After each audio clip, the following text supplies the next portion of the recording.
அனைவருக்கும் கணித வணக்கம். இப்போ பார்க்க போகிறது 8ஆம் வகுப்புக்குரிய கணக்கு பார்க்க போகிறோம். எண்கள் யூனிட் 1 எண்கள். அதில் ஒரே பகுதிகளை பெற்றிருக்கும் எண்களை கூட்டுதல். கூட்டவும் அப்படின்னு போட்டு கணக்கு கொடுக்கப்பட்டிருக்கு. விகிதமுறு எண்கள் 3 கொடுத்துருக்காங்க. இதை நம்ம கூட்ட போகிறோம்.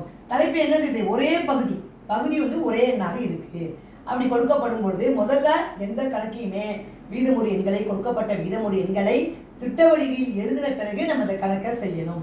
திட்ட வடிவம் அப்படின்னா என்ன அப்படின்னா, பகுதியில் சப்போஸ் மைனஸ் இருக்கு, அப்போ பகுதியில் இருக்கிற மைனஸை தொகுதிக்கு மாற்றணும். மாற்றுறப்ப என்ன பண்ணுவோம்?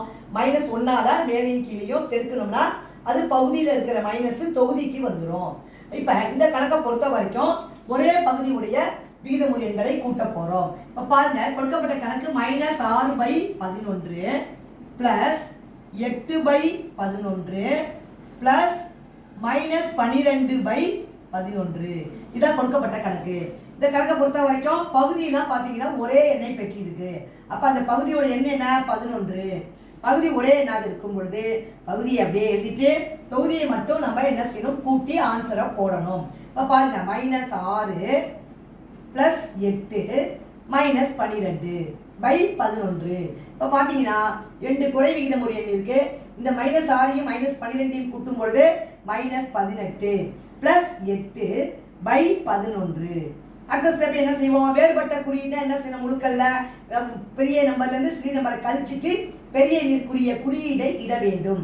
18ல் 8 போனால் 10 -10/11.